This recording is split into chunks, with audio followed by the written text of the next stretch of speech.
নমস্কার বন্ধুরা, সবাই কেমন আছো? আশা করি অনেক ভালো আছে। আমি অনেক ভালো আছি। তো আজকে আমি চলে এসেছি তোমাদেরকে সেই আমাদের মহা জামাই ষষ্ঠীর যেই দিনটি পালন হয়েছিল, সেই দিনটি আমরা কীভাবে সেলিব্রেট করেছি, কিভাবে আমাদের সেই ষষ্ঠী পালন হলো, সবটাই তোমাদের সাথে শেয়ার করছি। তো এখন হচ্ছে সেই সময়টা, যে সময়টা বাড়িতে মহাষষ্ঠীকে আমাদের পাতা হয়। কারণ হচ্ছে যে এটা তো মা ষষ্ঠী পুজো, মানে হচ্ছে জামাই ষষ্ঠী। তো এখানে কিন্তু বাড়িতে কিন্তু মানে তুলসী মন্দিরে কিন্তু ষষ্ঠী পাতার নিয়ম থাকে, অনেকের বাড়িতেই আছে। আর আমাদের কিন্তু পুজোটা কিন্তু অলরেডি কিন্তু মন্দির প্রাঙ্গণ থেকে ঘুরে আসার পরে কিন্তু হচ্ছে, কিন্তু এটা আমাদের প্রথম থেকেই কিন্তু এটা বাড়িতে আগে পাতা হয়, তারপরে কিন্তু বাড়িতে পুজো পাঠ সেরে তারপরে কিন্তু মন্দির প্রাঙ্গণে যাওয়া হয়। তো এবারে একটু দেরি হয়ে যাওয়ার কারণে এটা ফিরে আসার পর কিন্তু হচ্ছে, এমন কোনো নেই, কথা নেই যেটা তোমার তো মানে আগে বা পরে তোমাদেরকে পেতে যেতে হবে বা ফিরে এসে পাতা যাবে না, এরকম কোনো ব্যাপার নেই। তো এখানে আমার মা, দিদি সবাই মিলে কিন্তু মন্দির প্রাঙ্গণ থেকে ঘুরে এসে মহাষষ্ঠীকে আমাদের তুলসী মন্দিরে কিন্তু পেতে নিল। এরপরে মা তার সুন্দরভাবে আরতি করিয়ে নিল, জল ঢেলে নিল। এরপরে মাসিমণি করে নিচ্ছে, জল ঢেলে নিচ্ছে। মাসিমণিরও ষষ্ঠী আছে, আমাদের বাড়িতে এসে প্রায় ষষ্ঠীটা পালনই করে। আর এখানে দেখতেই পাচ্ছ তার একটু বয়স হয়েছে বলে সে কিন্তু ধীরে ধীরে কিন্তু আস্তে আস্তে সে কাজটা সেরে নিল। এরপরে পালা আমার, কারণ আমি কিন্তু এই দিনকে এতটাই টায়ার্ড হয়েছিলাম, সকাল থেকে এত রান্নাবান্না সেরে আমার কিন্তু একদম সময় ছিল না যে মাদের সাথে একটু গিয়ে মন্দিরে গিয়ে পুজোটা সেরে আসবো। তো এখানে আমি বাড়িতে বললাম আর ভালো লাগছে না, আমাকে এখানেই দিয়ে দাও। আমি তাই তুলসী মন্দিরে জট করে চানটা সেরে এখানেই জল ঢেলে প্রণাম করে নিলাম, আর তারপর আমি আবার চলে গেলাম। তো এখানে আমাদের ষষ্ঠীর দিনটা এভাবেই ঠিকঠাক পালন হয়ে গেল। এখানে বাবুও তাদের সাথে গিয়েছিল পুজো দিতে। মা কিন্তু হেসে হেসে গড়াগড়ি খাচ্ছে, তার কারণ হচ্ছে যে তোকে দেখে কিন্তু আমার হাসি লাগছে, তুই যা রান্না সেরে নিজেকে করে রেখেছিস, যেরকম অবস্থা আনাম কী করব।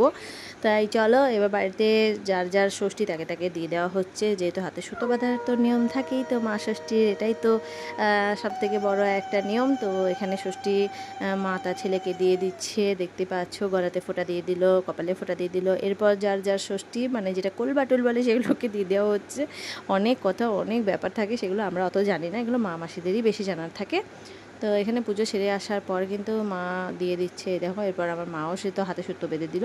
এরপরে পালা হচ্ছে আমার বাবা কিন্তু এবার বসে গেছে আর মাসির সাথে খুব ইয়ার্কি করে যাচ্ছে যে আমাদের শ্বশুরবাড়ি মানে আমার বাবার শ্বশুরবাড়িতে কিন্তু যে ষষ্ঠী থাকে সেটা মানে বহু বছর আগে সেটা বন্ধ হয়ে যায় একটা দুর্ঘটনাবশত। সেই ষষ্ঠীটা কিন্তু মানে ছিল, কিন্তু এখন আর সেই ষষ্ঠীটা আর হয় না, কারণ সেই ষষ্ঠীটা সারা জীবনের মতো উঠে গেছে। ওই দিন একটা দুর্ঘটনা ঘটেছিল, তো সেই ঘটনার কারণবশতই সেটা কিন্তু আর পালন হয় না। তাই বাবা বলছে যে এখন তো আর সেই ষষ্ঠী নেই যে আমরা বেশ আমাদেরকেও কেউ গিফট দেবে, উপহার দেবে। তাই বাবা একটু মাসির সাথে মজা মস্তি করে। আর এদিকে দেখো দুই বোন মিলে নিজের হাতে সুতো বাঁধাবাঁধি হয়ে গেল কমপ্লিট একদম। শুভ জামাই ষষ্ঠী সবাইকে জানাই। সবাই কেমন আছে? আশা করি অনেক ভালো আছে। তো আমার চ্যানেলে সবাইকে জানাই স্বাগত। তো আজকে জামাই ষষ্ঠী, কতজন আছো জামাই কমেন্ট করে আমাকে অবশ্যই জানাবে। তো চলো আমাদের জামাই ষষ্ঠী তোমাদের সাথে শেয়ার করি। তো আমাদের জামাইও বসে গেছে জামাই ষষ্ঠীর জন্য, তো চলো দেখা যাচ্ছে। চলো যাওয়া যাক।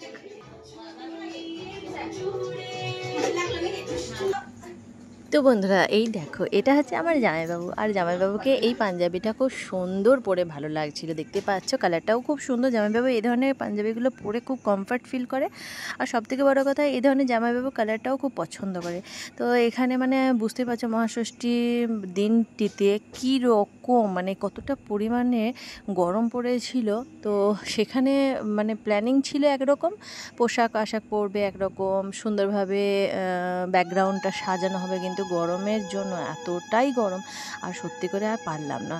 আর যার জন্যে এরকমভাবে ঠাকুর মন্দিরের সামনে মানে আমাদের ঠাকুর ঘরের সামনেই সব রকম আশীর্বাদ এই ধরনের যে আচার অনুষ্ঠানগুলো সেগুলো কিন্তু সম্পন্ন হয়। তাই এখানেই বসিয়ে খুব সুন্দরভাবে এই আচার অনুষ্ঠানটাও সম্পন্ন হলো দেখতে পেলে।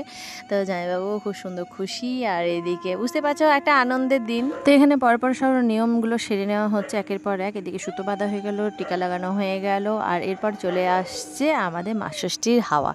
তো এই মা ষষ্ঠীর যে বাতাস সেটা কিন্তু দিতে হয়। আর দেখতে পাচ্ছ এটা আমিও মা ষষ্ঠীকে করেছি, আমাদেরকেও মা কিন্তু এটা আমাদের দিয়েছে, এটা সবাইকে দিতে হয়, সবার মাথায় হাওয়া দিতে হয়। এরপর চলে এলো মিষ্টি খাওয়ার পারবো। তো জামাইবাবু তো এবার ভাত খাওয়ার সময় হয়ে গেছে, যার জন্য বেশি সবটা খেতে পারবে না, তো তার জন্য অল্প অল্প করে একটু সেগুলো দিয়ে দেওয়া হলো। আমার কিন্তু স্টেশনের ধারেই বাড়ি, যার জন্য এই দেখো একটু মানে তোমাদের সাথে কথা বলছি আর প্রচুর কিন্তু ট্রেনের শব্দ আসছে। আমার কিন্তু এটা তোমাদের সাথে কথা বলতে খুব অসুবিধা হচ্ছে, তাই তোমাদের যদি অসুবিধা হয় অবশ্যই আমাকে ক্ষমা করে দিও। তো চলো এরপরে বাকি রিওয়াজটা সেরে নেওয়া যাক। এই দেখো এরপরে দিদি কিন্তু বলে দিচ্ছে মাকে যে কাজলটা তো পরানোর নিয়ম আছে, কাজল পরানোর নিয়মের সময় কিন্তু জামাইবাবুকে চোখে তো কাজল দেওয়া যাবে না। তো চলো কানের পেছনে কিন্তু একটা টিকা লাগিয়ে দেওয়া যাক। তো এরপর চলে এলো উপহার দেওয়ার পালা। তো জামাইবাবুর জন্য সুন্দর মিষ্টি একটা উপহার কেনা হয়েছিল, সেটা মায়ের তরফ থেকে ছিল, মানে মা বাবার তরফ থেকেই ছিল, সেটা দিয়ে দেওয়া হলো। এদিকে প্রণাম সেরে নিলেন। এরপরে মাসি এলেন আশীর্বাদ করতে, তো আমি আর সেটা ভিডিও তোমাদেরকে দেখালাম না।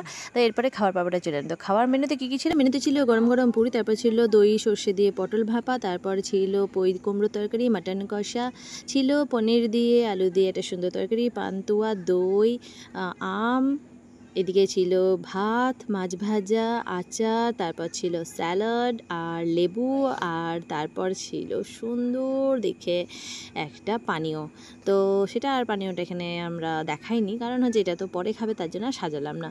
তো এখানে জামাইবাবু খেতে বসেছে, আর খেতে বসার পর খাওয়ার শেষে একেবারে চলে এসেছে গিফটের পর্ব, মানে উপহার পর্ব। তিনি কিন্তু তার শাশুড়ি মাদের জন্য কিন্তু সুন্দর সুন্দর মিষ্টি মিষ্টি শাড়িগুলো কিনেছিলেন, উপহার দিলে দিন তাদেরকে। দেখো খুব সুন্দর কালার হয়েছে, আমার এই মাসিমণিরও শাড়িটা ভীষণ পছন্দ, কালারগুলো এত সুন্দর, জামাইবাবু পছন্দটাও কিন্তু বেশ মিষ্টি। তো বন্ধুরা, আমাদের জামাই ষষ্ঠীতে এইভাবে হাসি খুশির শান্তি কেটে গেলো। আর তোমাদের বাড়িতে যার যা ষষ্ঠী তারা কীভাবে পালন করেছে আমাকে জানাবে।